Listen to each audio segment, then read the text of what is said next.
এই যে গাছটা দেখছেন এটার নাম হলো ফার্স্ট লাভ। এটার আদি বাসস্থান হলো অস্ট্রেলিয়ায় এবং এটা গোল্ডেন পেন্দা নামেও পরিচিত। ফার্স্ট লাভের এই যে রঙটা এটা কিন্তু ওর অ্যাকচুয়াল রং নয়, এটা একটা হাইব্রিড ফার্স্ট লাভ। ফার্স্ট লাভের আসল রং হলো ওই সোনালি ধরনের। ওই রংটাও আপনারা নার্সারিতে কিন্তু সহজেই পেয়ে যাবেন। ফার্স্ট লাভকে আমরা টবে রাখি বলে সে ছোট হয়েই থাকে, কিন্তু এটা কিন্তু আদতে একটা বিশাল বড় গাছ এবং জাহাজের ডেক নির্মাণেও কিন্তু এই গাছের কাঠ ব্যবহার করার ইতিহাস রয়েছে। আমি ওর একটা বড় রূপ আপনাদের দেখিয়ে দিলাম। এবার দেখুন এই ফুলের পাপড়ির অংশটা হলো কিন্তু এই যে এইগুলো, আর এই যে সরু সরু একদম তারের মতন উপরের দিকে উঠে আছে এইগুলো হলো পুংকেশর।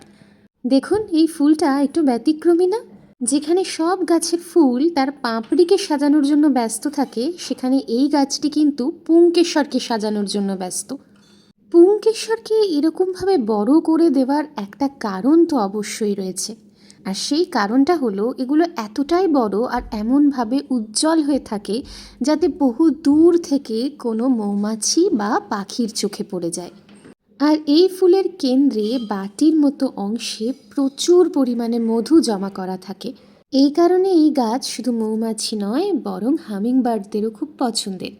আর এই গাছের পাতাগুলো এমনভাবে সজ্জিত থাকে যে সেটা যেন দেখতে মনে হয় একটা বাটির মতন, আর সেই বাটির মাঝখানটাতেই এই ফুলগুলো ফুটে ওঠে। পাতাগুলো যেন একটা সিংহাসন তৈরি করে দেয় ফুলটাকে ফোটানোর জন্য, আর ফুলটা হয়ে থাকে মধ্যমণি। ফুলটাকে দেখলে আপনি এক নজরে প্রেমে পড়ে যেতে বাধ্য। তাই বোধহয় এর নাম first love, love at first sight. আর এই গাছের পাতায় রয়েছে একটা অদ্ভুত ঝাঁঝালো গন্ধ, যেটা অনেকটা ইউক্যালিপটাসের মতন। আসলে এটা হলো ওর একটা নিজস্ব ডিফেন্স মেকানিজম। যদিও শুকনো পাতায় সেই গন্ধটা পাবেন না, কচি পাতায় দেখতে হবে।